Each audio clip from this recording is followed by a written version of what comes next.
सहनाववतु सहनौ भुनक्तु सह वीर्यं करवावहै तेजस्विनावधीतमस्तु मा विद्विषावहै। ओम शांति शांति शांतिः। ओम पार्थाय प्रतिबोधितां भगवता नारायणेन स्वयं व्यासेन ग्रथितां पुराणमुनिना मध्ये महाभारतम् अद्वैतामृतवर्षिणीं भगवतीम् अष्टादशाध्यायिनीम् अम्ब त्वामनुसन्दधामि भगवद्गीते भवद्वेषिणीम्।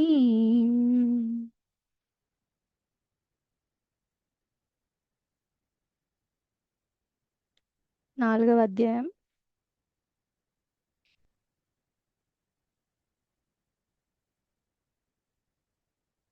11th శ్లోక. శాలిని గారు చదవండి.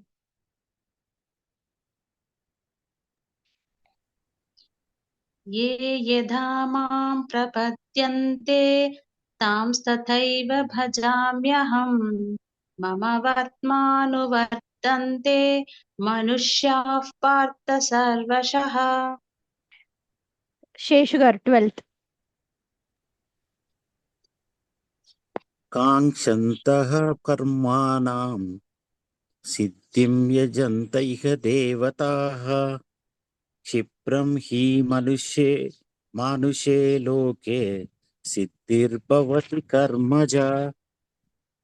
రైట్. మీరు ఇక్కడ సిద్ధిం కంటే ముందు గ్యాప్ ఇస్తున్నారు. వేరే బుక్ లో చూస్తున్నారా? అవును madam. Okay okay. Srideva aunty గారు చాతుర్వర్ణ్యం. चातुर्वर्ण्यं मया सृष्टं गुणकर्म विभागशः तस्य कर्तारमपि मां विद्यः कर्तारमव्ययम्। రైట్. సుమ గారు నమాంకర్.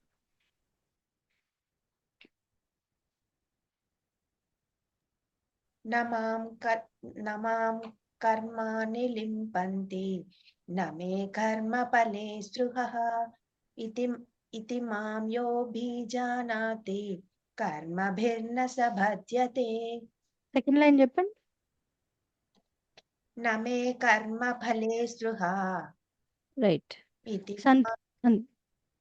సంతోషి గారు ఏవం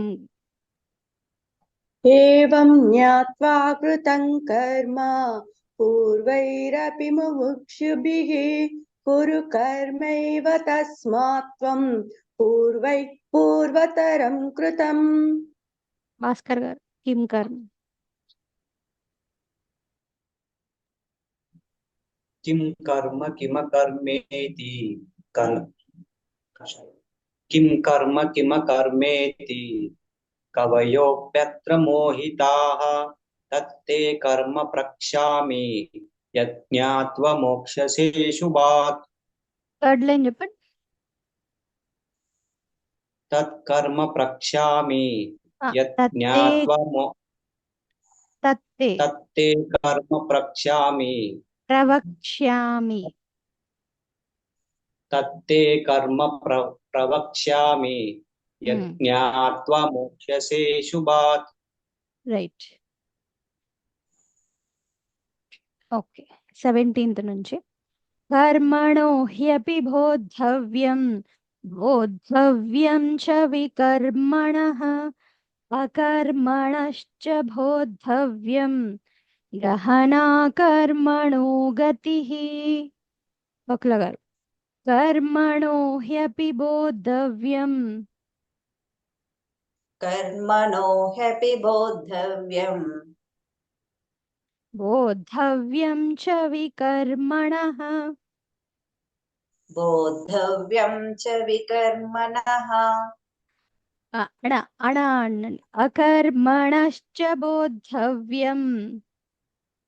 अकर्मणश्च बोद्धव्यम् गहना कर्मणो गतिः गहना कर्मणो गतिः రైట్. कर्मणो ह्यपि बोद्धव्यम् बोद्धव्यं च विकर्मणः अकर्मणश्च बोद्धव्यम् गहना कर्मणो गतिः ఒక్క నిమిషం.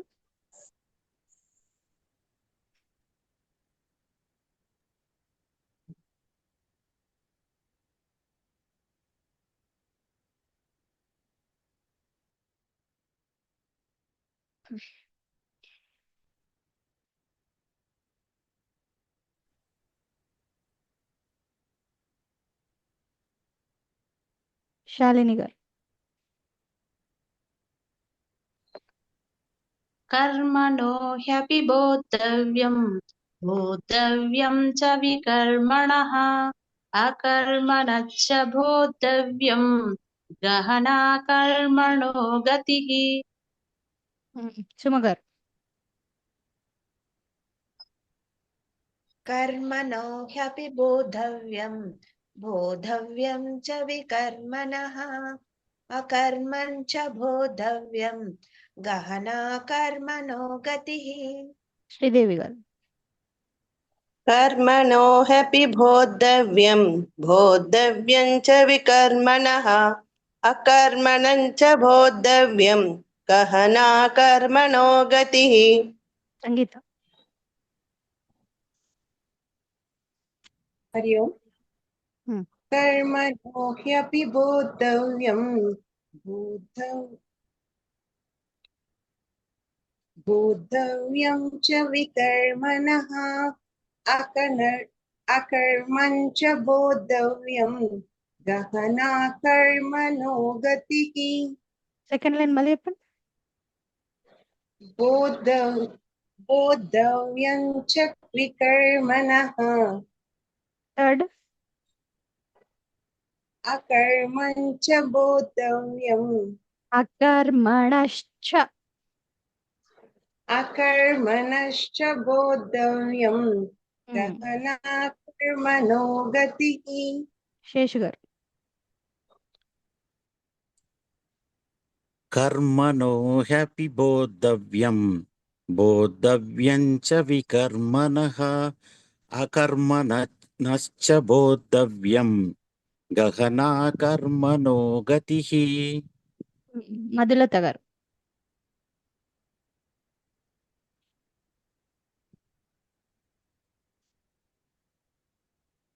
సంతోషి గారు. कर्मणो ह्यपि बोद्धव्यं बोद्धव्यं च विकर्मणः अकर्मणश्च बोद्धव्यं गहना कर्मणो गतिः సాయి కుమారి గారు ఇందాకే జాయిన్ అయినట్టున్నారు. హరి ఓం అండి. అన్మ్యూట్ చేసుకోండి. హలో హరి ఓం అండి. హలో మేడం చెప్పండి. 17th అండి. అవును. కర్మణో హ్యపి బోధవ్యం బోధవ్యం చ వికర్మణః అకర్మణశ్చ బోధవ్యం గహనా కర్మణో గతిః. థర్డ్ లైన్ మళ్ళీ ఒకసారి చెప్పండి. అకర్మణశ్చ బోధవ్యం బోద్ధవ్యం. దాకా వస్తుంది బోధవ్యం. రైట్. ఎక్కడ నుండండి? కాకినాడ అండి. ఓకే. ఫస్ట్ చాప్టర్ అన్మ్యూట్ అయింది. మళ్ళీ చెప్పండి. మీ ఫస్ట్ చాప్టర్ ఈరోజు కంప్లీట్ గా విన్నాను. విన్నారా? జాయిన్ అయ్యాను. Okay. Thank you madam. Santosh. Okay. Madhulatha గారు లేదు. భాస్కర్ గారు. कर्मणो ह्यपि बोद्धव्यं बोद्धव्यं च विकर्मणः अकर्मणश्च बोद्धव्यं गहना कर्मणो गतिः రైట్. ఇక్కడ ఒకటే దీంట్లో మనం గుర్తుపెట్టుకోవాల్సింది నార్మల్ నా రాదు. చాలా సార్లు ప్రతి ఒక్క లైన్ కి అణ అణ వస్తుంది. థర్డ్ లాస్ట్ లైన్ లో గహన నార్మల్ నా, కర్మణో అణ. సో అణ ఒకటి కొంచెం డిఫరెంట్ గా ప్రొనౌన్స్ చేయాలి. నార్మల్ నా లాగా అనడానికి లేదు. కర్మణో హ్యపి బోద్ధవ్యం. ధాకి ధావత్తు మళ్ళీ అది కూడా సెకండ్ ధా జట. బోద్ధవ్యం చ వికర్మణః. వికర్మణః నార్మల్. వికర్మణః అణ అణః అణ. అకర్మణశ్చ బోద్ధవ్యం గహనా కర్మణో గతిః. ఓకే, సేమ్ ఇందులో కూడా మళ్ళీ అణ నా రెండు డిఫరెన్స్ చూసుకోవాలి. 18th కర్మణ్యకర్మ యః పశ్యేత్ అకర్మణి చ కర్మ యః స బుద్ధిమాన్ మనుష్యేషు సయుక్తః కృత్స్న కర్మ కృత్. వకులగా కర్మణ్యకర్మ యః పశ్యేత్. कर्मण्यकर्म यः पश्येत् అకర్మణి చ కర్మ యః अकर्मणि च कर्म यः స బుద్ధిమాన్ మనుష్యేషు स बुद्धिमान् मनुष्येषु సయుక్తః కృత్స్న కర్మ కృత్. सयुक्तः कृत्स्नकर्मकृत् చెప్పండి. कर्मण्यकर्म यः पश्येत् अकर्मणि च कर्म यः स बुद्धिमान् मनुष्येषु सयुक्तः कृत्स्नकर्मकृत्. శాలిని గారు. कर्मण्यकर्म यः पश्येत् अकर्मणि च कर्म यः स बुद्धिमान् मनुष्येषु सयुक्तः कृत्स्नकर्मकृत्. శ్రీదేవి గారు. कर्मण्यकर्म ह्यः पश्येत् अकर्मणि च कर्म यः स बुद्धिमान् मनुष्येषु स युक्तः कृत्स्नकर्मकृत्. శేషు గారు. అకర్మణ్యకర్మ యః పశ్యేత్ మళ్ళీ మళ్ళీ చెప్పండి. అకర్మణి చ అకర్మణ్యకర్మ యః పశ్యేత్. ఫస్ట్ అక్షరం Sorry. ముందు ఆలేదు కదా. కర్మణ్యకర్మ యః పశ్యేత్ యఫ్ అకర్మణి పశ్యేత్. చ కర్మణ్యకర్మ యః పశ్యేత్ అకర్మణి చ కర్మ యః స బుద్ధిమాన్ మనుష్యేషు సయుక్తః కృష్ణ కర్మ కృతు. సంగీత. कर्मण्यकर्म यः पश्येत् अकर्मणि च कर्म यः स बुद्धिमान् मनुष्येषु सयुक्तः कृत्स्नकर्मकृत्. చూస్తున్నా ఎక్కడ మిస్టేక్ లేకుండా బాగా ట్రై చేస్తున్నావు. మధులత గారు. హరి ఓం మాతాజీ.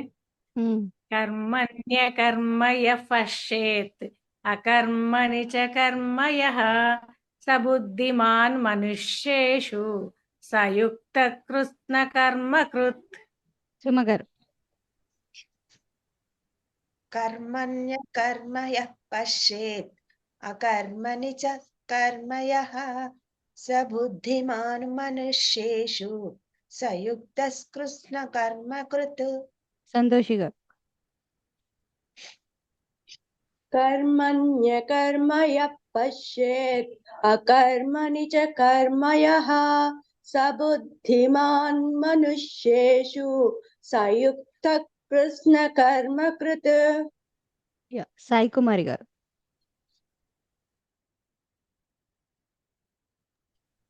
Hello madam. చెప్పండి. కర్మణ్య కర్మ పశ్యేత్ అకర్మణి చ కర్మ యః స బుద్ధిమాన్ మనుష్యేషు సయుక్తః కృత్స్న కర్మకృత్. కొంచెం ట్యూన్ కూడా యాడ్ చేస్తూ చెప్పండి నెక్స్ట్. అవునండి, కొంచెం నేను కంగారుగా ఉన్నాను. అందుకే మెల్లగా అంటున్నా, కొంచెం ప్రాక్టీస్ లో వస్తుంది. ఓకే, పర్లేదు. Thank you. భాస్కర్ గారు.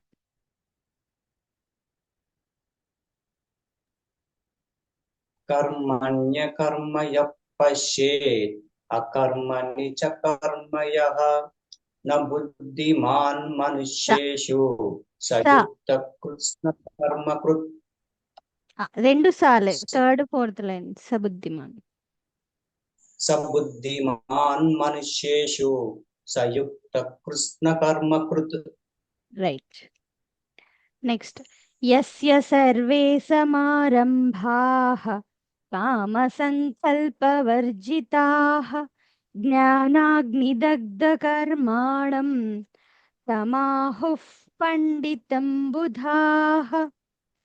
ఇది సంకల్పం, సెకండ్ లైన్ సంకల్పం. అది ఈని అని ఈని అవుతుంది అదంతా అనుకోకండి, సంకల్పం ఇది. ఓకే, దెన్ లాస్ట్ లైన్ లో తమాహుహు.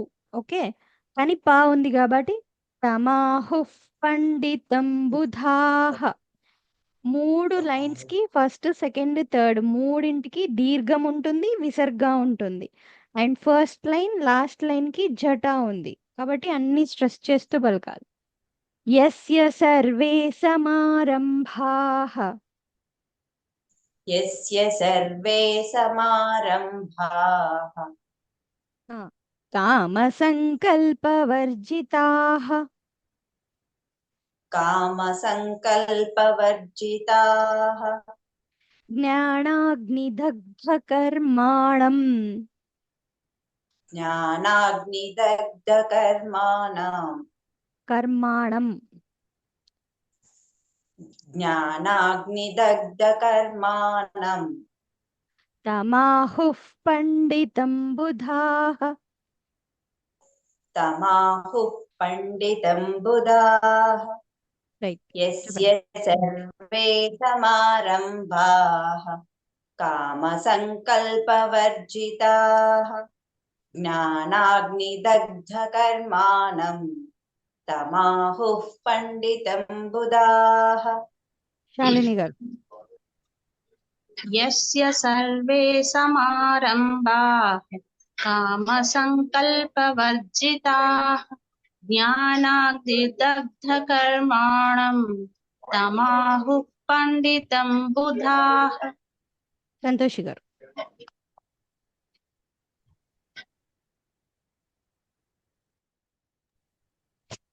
మాతాజీ సౌండ్ చిన్నగా వస్తుంది. నాకు వినబడుతుంది. నా ఫోన్ వినిపిస్తుందా మీకు? వినబడుతుంది, చెప్పండి. ఏ శ్లోకం? 19th. యస్య సర్వే యస్య సర్వే సమారంభాః కామసంకల్పవర్జితాః జ్ఞానాగ్నిదగ్ధకర్మాణం తమాహుః పండితం బుధాః. థర్డ్ లైన్ చెప్పండి మళ్ళీ. జ్ఞానాగ్నిదగ్ధకర్మాణం. కర్మాణం అంటే దీర్ఘం లేదు. కర్మాణం. శ్రీదేవ. జ్ఞానాగ్నిదగ్ధకర్మాణం. కర్మాణం అంటే రైట్. శ్రీదేవ్ అంటే यस्य सर्वे समारम्भाः कामसङ्कल्पवर्जिताः ज्ञानाग्निदग्धकर्माणं तमाहुः पण्डितं बुधाः. రైట్. శేషు గారు. యస్య సర్వే సమారంభాః కామసంకల్పవర్జితాః జ్ఞానాగ్నిదగ్ధకర్మాణం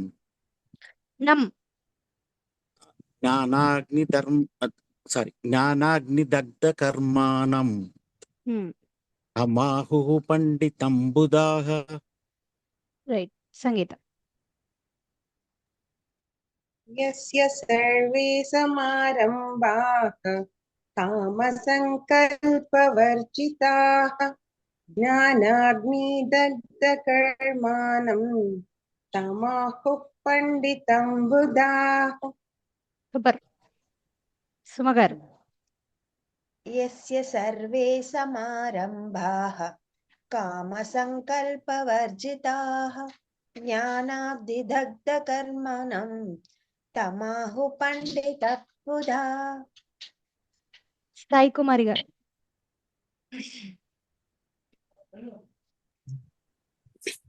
యస్య యస్య సర్వే సమారంభాః కామ సంకల్పవర్జితాః జ్ఞానాగ్నిదగ్ధ కర్మాణం తమాహుః పండితం బుధాః. Nice, very nice. Thank you. Madhulatha గారు. యస్య సర్వే సమారంభాః కామ సంకల్పవర్జితాః జ్ఞానాగ్నిదగ్ధ కర్మాణం తమాహు పండితం బుధాః. భాస్కర్ గారు. యస్య సర్వే సమారంభాః కామసంకల్పవర్జితాః జ్ఞానాగ్నిదగ్ధకర్మాణం తమాహుః పండితం బుధాః. రైట్. యస్య సర్వే సమారంభాః కామ సంకల్పవర్జితాః జ్ఞానాగ్నిదగ్ధ కర్మాణం తమాహుః పండితం బుధాః. రైట్. నెక్స్ట్ శ్లోకం. త్యక్త్వా కర్మఫలాసంగం నిత్యతృప్తో నిరాశ్రయః కర్మణ్యభిప్రవృత్తోపి నైవ కించిత్ కరోతి సహ. ఓకే, థర్డ్ లైన్ లో కర్మణ్యభి ప్రవృత్తో అపి, అపి యాడ్ అవ్వాలి అక్కడ. ఓకే, యాక్చువల్ గా ఇంకా విడదీస్తే కర్మణి ప్లస్ అభిప్రవృత్త అపి. ఓకే, కర్మణి అభిప్రవృత్త అపి కలిపేస్తే యావత్ వస్తుంది నాకి. కర్మణ్యభిప్రవృత్తోపి అది వస్తుంది. దెన్ విసర్గాలు చూసుకోవాలి. రైట్. త్యక్త్వా కర్మఫలాసంగం త్యక్త్వా కర్మఫలాసంగం నిత్యతృప్తో నిరాశ్రయః నిత్యతృప్తో నిరాశ్రయః కర్మణ్యభిప్రవృత్తోపి కర్మణ్యభిప్రవృత్తోపి కర్మణ్యభిప్రవృత్తోపి కర్మణ్యభిప్రవృత్తోపి నైవ కించిత్ కరోతి సహ. నైవ కించిత్ కరోతి సహ. చెప్పండి. త్యక్త్వా కర్మఫలాసంగం నిత్యతృప్తో నిరాశ్రయః కర్మణ్యభిప్రవృత్తోపి నైవ కించిత్ కరోతి సహ. శాలిని గారు. త్యక్త్వా కర్మఫలాసంగం నిత్యతృప్తో నిరాశ్రయః కర్మణ్యభిప్రవృత్తోపి నైవ కించిత్ కరోతి సహ. శ్రీదేవి గారు. త్యక్త్వా కర్మఫలాసంగం నిత్యతృప్తో నిరాశ్రయః కర్మణ్యభిప్రవృత్తోపి నైవ కించిత్ కరోతి సహ. సంతోషి గారు. త్యక్త్వా కర్మఫలాసంగం నిత్యతృప్తో నిరాశ్రయః కర్మణ్యభిప్రవృత్తోపి నైవ కించిత్ కరోతి సహ. మధులత గారు.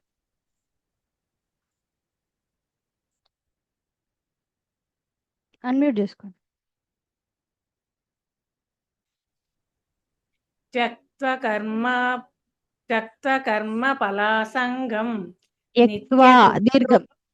త్యక్త్వా కర్మ కర్మ ఫలాసంగం త్యక్త్వా కర్మ ఫలాసంగం నిత్యతృప్తో నిరాశ్రయః కర్మణ్యభిప్రవృత్తోపి నైవ కించిత్ కరోతి సహ. సంగీతం.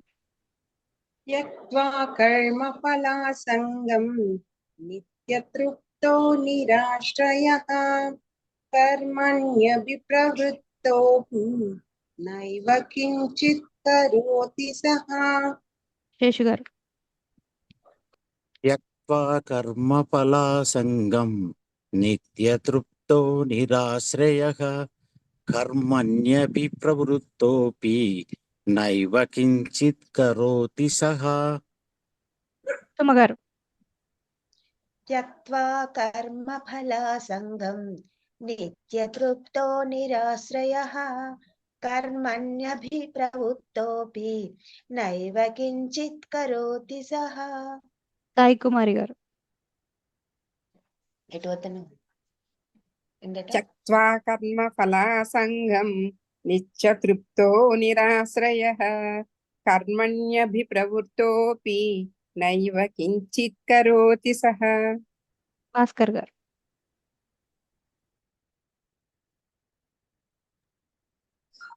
त्यक्त्वा कर्मफलासङ्गं नित्यतृप्तो निराश्रयः कर्मण्यभिप्रवृत्तोऽपि नैव किञ्चित् करोति सः.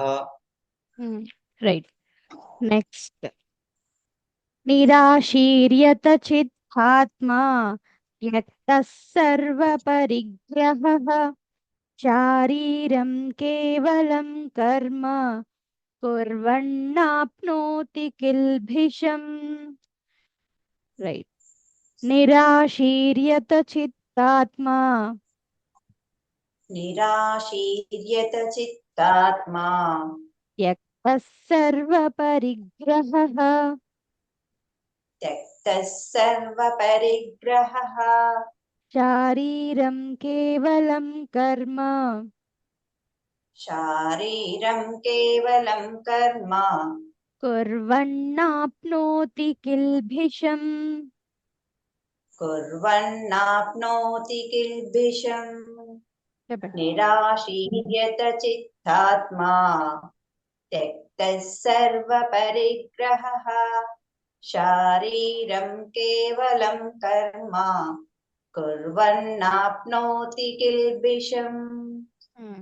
రైట్. ఇది ఫోర్త్ లైన్ ఒకవేళ విడదీస్తే కనుక కుర్వన్ నా ఆప్నోతి. ఆప్నోతి అంటే పొందడం అన్నమాట. ఓకే, దాన్ని సాధించడం. నా ఆప్నోతి అంటే పొందలేడు. కుర్వన్ నా ఆప్నోతి కిల్బిషం. ఓకేనా. శాలిని గారు. निराशीर्यत चित्तात्मा त्यक्तः सर्वपरिग्रहः शारीरं केवलं कर्म कुर्वन्नाप्नोति किल्बिषम्. శేషు గారు. निराशीर्यत चित्तात्मा त्यक्तः सर्वपरिग्रहः शारीरं केवलं कर्म कुर्वन्नाप्नोति किल्बिषम्. శ్రీదేవి గారు. निराशीर्यत चित्तात्मा त्यक्तः सर्वपरिग्रह शारीरं केवलं कर्म कुर्वन्नाप्नोति किल्बिषम्.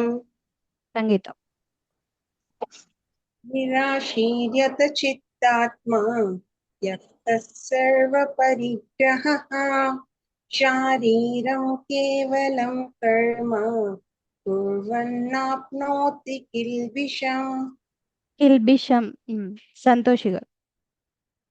निराशीर्यत चित्तात्मा त्यक्तः सर्वपरिग्रहः शारीरं केवलं कर्म कुर्वन्नाप्नोति किल्बिषम्.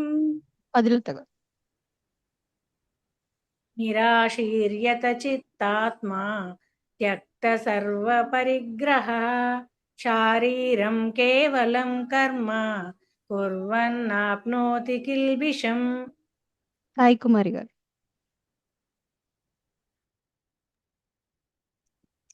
निराशीर्यत चित्तात्मा त्यक्त सर्वपरिग्रहः शारीरं केवलं कर्म कुर्वन्नाप्नोति किल्बिषम्. कुर्वन्नाप्नोति. రైట్. భాస్కర్ గారు. निराशीर्यत चित्तात्मा त्यक्त सर्वपरिग्रहः शारीरं केवलं कर्म कुर्वन्नाप्नोति किल्बिषम्. రైట్.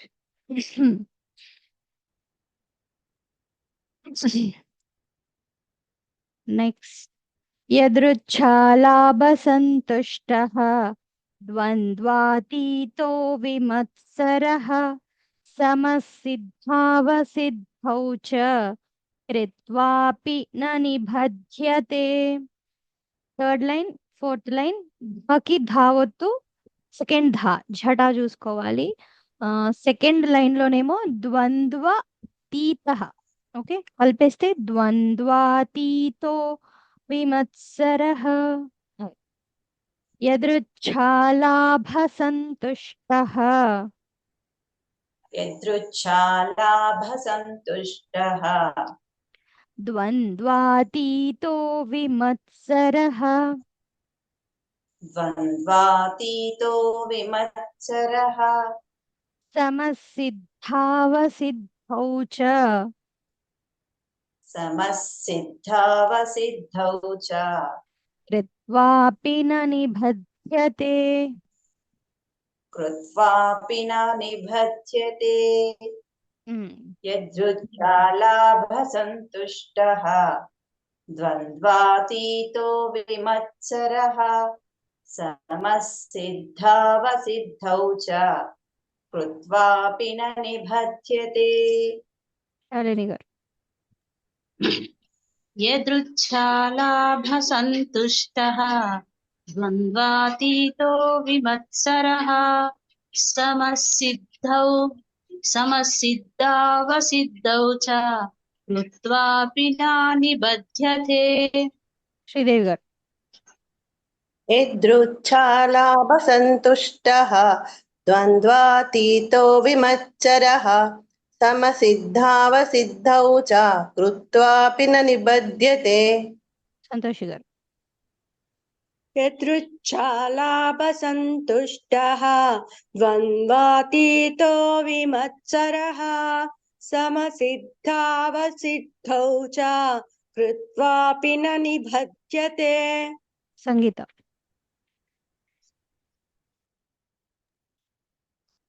యదృచ్ఛాలాభసంతుష్టః ద్వంద్వాతీతో విమత్సరః సమసిద్ధావసిద్ధౌ చ కృత్వాపి న నిబధ్యతే. శేషు గారు. యదృచ్ఛాలాభసంతుష్టః ద్వంద్వాతీతో విమత్సరః సమసిద్ధావసిద్ధౌ చ కృత్వాపి న నిబధ్యతే. సుమ గారు. యదృచ్ఛాలాభసంతుష్టః ద్వంద్వాతీత విమత్సరః సమసిద్ధౌ కృత్వాపి న నిబధ్యతే. మధులత గారు.